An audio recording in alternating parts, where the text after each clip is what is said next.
C'est l'histoire de 8 petits animaux qu'on connaît tous et qui ont eu des ancêtres immenses. Vous connaissez par exemple les oiseaux, qui descendent des dinosaures, ou même le mégalodon, qui était un requin géant de 16 mètres. Eh bien, je vais vous faire découvrir d'autres animaux qui paraissent inoffensifs alors qu'ils ont été monstrueux par le passé. Un mille-pattes géant, des piranhas XXL, une loutre plus grande qu'un lion, ou encore un crocodile cauchemardesque.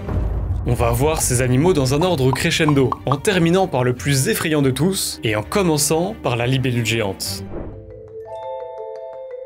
Je vous présente Meganeuropsis, le plus gros insecte connu ayant vécu sur Terre. Aujourd'hui, les libellules mesurent environ 5 à 12 cm d'envergure, alors que ce monstre du passé pouvait atteindre les 75 cm, soit autant qu'un pigeon qui déploie ses ailes. Les premiers fossiles ont été découverts en 1937 dans le Kansas, aux États-Unis. Cet insecte était présent dans toute l'Amérique du Nord pendant la période du Permien, soit entre 300 et 250 millions d'années avant notre ère, en gros. On pense qu'il utilisait ses yeux énormes pour repérer ses proies de loin, avant de les attraper grâce à des épines sur ses pattes. En effet, Meganeuropsis était probablement carnivore. Elle mangeait d'autres insectes plus petits. Elle ressemblait fortement à une libellule, même si en réalité c'est un parent éloigné. En tout cas, elle était incroyablement lourde pour un insecte volant. Certains spécialistes estiment que Meganeuropsis pesait à peu près autant qu'un corbeau. Bref, elle éteint largement tous les insectes les plus grands de l'époque actuelle. On pense que sa taille est gigantesque et due à l'absence de prédateurs, ainsi qu'aux conditions atmosphériques de l'époque. En effet, cet animal n'avait pas de poumons. Son système respiratoire avait besoin d'un air très riche en oxygène pour fonctionner. 35% d'oxygène à l'époque, soit bien plus que les 21% actuels. Donc aujourd'hui, un tel insecte ne pourrait tout simplement pas exister. Dans tous les cas, en tant qu'humain, vous n'auriez pas grand chose à craindre de lui, contrairement à d'autres monstres de notre liste. Si les mille-pattes vous font flipper, alors vous allez détester l'Arthropleura, car c'est un genre éteint de mille-pattes géants. C'est même l'un des plus grands invertébrés terrestres jamais découverts. Pour le voir en vrai, il faut remonter entre 345 et 295 millions d'années dans le passé. Son territoire comprend ce qui est aujourd'hui la Grande-Bretagne, l'Allemagne et une partie de l'Amérique du Nord. À l'époque, le niveau d'oxygène sur Terre est bien plus élevé qu'aujourd'hui. Ça explique en partie comment l'Arthropleura peut atteindre une telle taille. Les plus grands spécimens mesurent 2,6 mètres de long, 50 cm de large et pèsent 50 kg. C'est 8 fois plus long et 180 fois plus lourd que le mille-pattes géant africain, qui est actuellement le plus grand mille-pattes en vie sur Terre. En raison de sa grande taille, l'Arthropleura avait peu de prédateurs, voire aucun une fois à l'âge adulte. En plus, ce mille-pattes géant possède un exosquelette très résistant, de quoi lui assurer une belle protection pendant qu'il rampe dans des marécages. C'est la dernière chose sur laquelle vous auriez envie de marcher par erreur. Mais rassurez-vous, malgré sa taille, il ne mettrait sûrement pas un humain à son menu. Aucune mâchoire n'a jamais été retrouvée sur les fossiles d'Arthropleura. Les paléontologues pensent qu'il avait un régime alimentaire uniquement herbivore. Il est juste monstrueux et effrayant. Et grâce à moi, vous le verrez dans vos prochains cauchemars. Et on va maintenant voir un prédateur bien plus dangereux. Je te présente l'ancêtre terrifiant du piranha, le mégapiranha. Malgré leur petite taille, les piranhas actuels sont connus pour leur férocité et leur morsure extrême. Alors imaginez maintenant le même monstre en version XXL. Le mégapiranha pouvait mesurer plus d'1 mètre de long et peser jusqu'à 73 kg. Ce cauchemar des rivières a vécu il y a environ 9 millions d'années en Amérique du Sud. Ses restes ont été découverts pour la première fois en Argentine en 2009. Actuellement, c'est le piranha noir qui possède la mâchoire la plus puissante du règne animal comparé à sa taille. Sa morsure peut exercer une force équivalente à 30 fois son poids. C'est proportionnellement plus puissant que les requins et les alligators. Mais le mégapiranha avait une morsure au moins 4 fois plus puissante. Elle pouvait exercer une force équivalente à plusieurs centaines de kilos. Ses dents triangulaires étaient pointues et dispersées en zigzag. Elles avaient un tranchant finement dentelé. Résultat, le mégapiranha était capable de percer des os et des carapaces de tortues. Certains pensent qu'il chassait potentiellement des grands mammifères. On peut donc être reconnaissant que cette poiscaille ne soit plus en vie. A priori, on change maintenant de biome pour rencontrer un géant inattendu. Regarde ce dromadaire de salopard.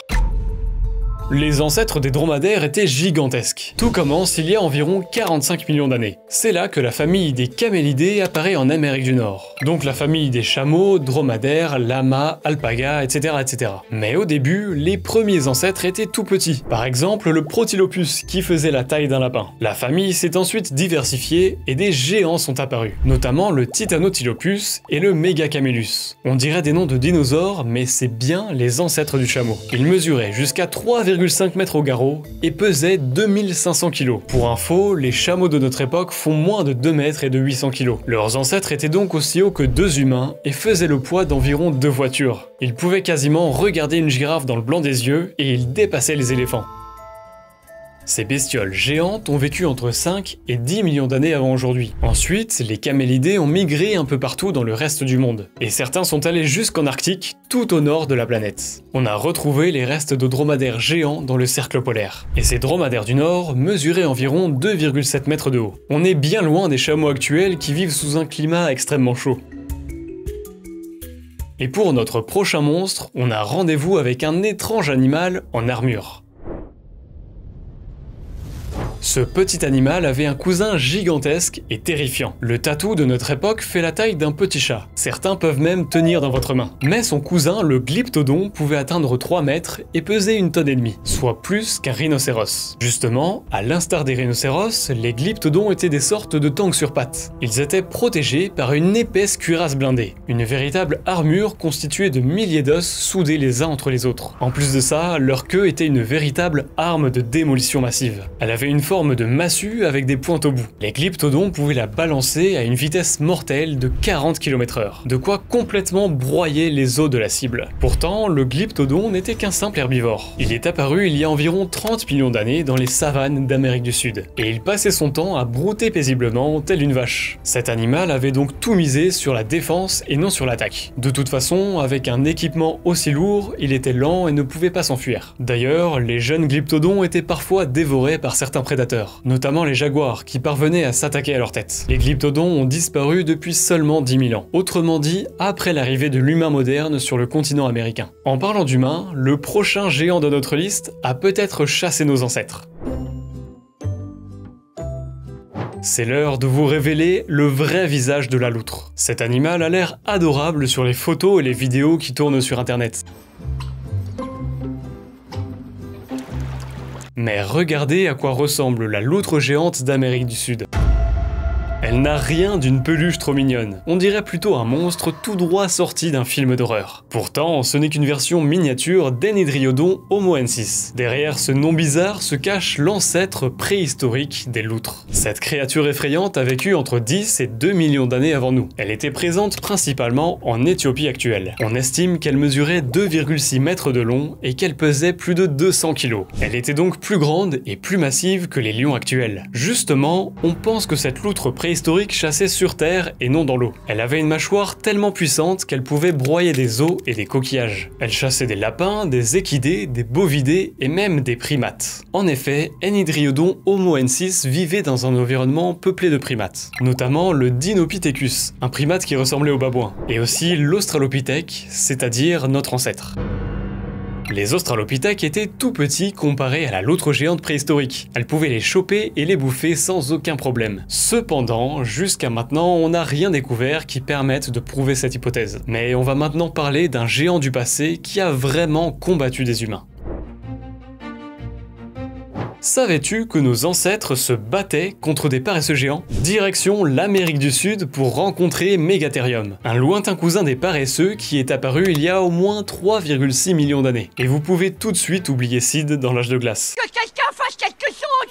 En effet, le Megatherium était long de 6 mètres et il pouvait peser jusqu'à 4 tonnes, soit autant qu'un éléphant d'Asie. Contrairement aux apparences, il était capable de donner des coups de patte très rapides. Ses griffes de 30 cm se transformaient alors en poignard tranchant, pratique pour repousser les prédateurs, comme le Smilodon, le fameux tigre à dents de sabre qui n'est pas un tigre en réalité. Les Megatherium utilisaient aussi leurs griffes pour manger des fruits, des feuilles et des racines. Mais en plus de tout ça, ils s'en servaient pour creuser dans la roche. Des géologues ont découvert plus de 1500 tunnels au Brésil et en Argentine. Et selon eux, ce sont les mégathériums qui ont creusé ces immenses galeries. Ce travail spectaculaire a dû leur coûter énormément d'énergie. Le tunnel le plus impressionnant s'étend sur 600 mètres. Il a très probablement été creusé par plusieurs générations de paresseux géants. On ne sait pas encore à quoi servaient ces tunnels. Peut-être à élever les petits en sécurité, à réguler leur température ou encore à hiverner. En tout cas, les humains modernes sont arrivés en Amérique il y a environ 14 000 ans. Ils se sont mis à chasser le mégathérium, participant à son extinction 2000 ans plus tard. On a par exemple découvert des os de mégathérium découpés par des humains. On a aussi trouvé un endroit où un paresseux géant a été abattu et dépecé. Et grâce à des empreintes fossilisées, on a même pu reconstituer une scène de chasse. Des humains ont visiblement poursuivi et attaqué un paresseux géant, mais on ne sait pas qui a gagné le combat. Par contre, je sais que le dernier géant de notre liste est le plus dangereux de tous. Ça, c'est un humain à côté d'un crocodile. Et ça, c'est un humain face à l'ancêtre gigantesque du crocodile. On l'appelle Sarcosuchus imperator, l'empereur des crocodiles.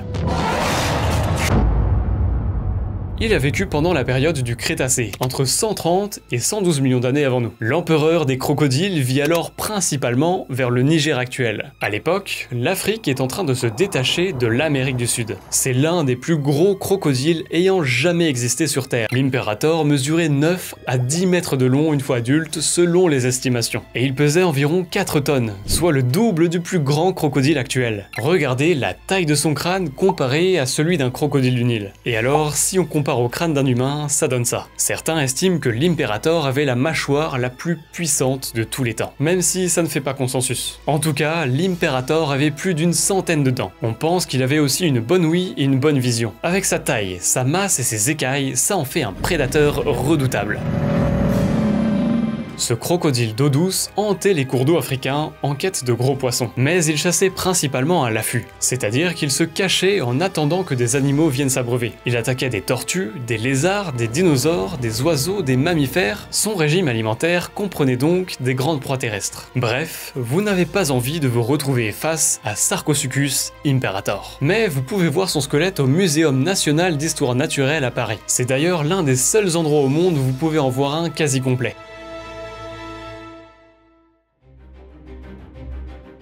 Merci beaucoup d'être toujours plus nombreux à suivre mes vidéos. N'oubliez pas de cliquer sur le bouton j'aime et sur le bouton pour s'abonner. Et je vous conseille d'aller voir cette vidéo, où je raconte la vie secrète d'un poisson géant très étrange.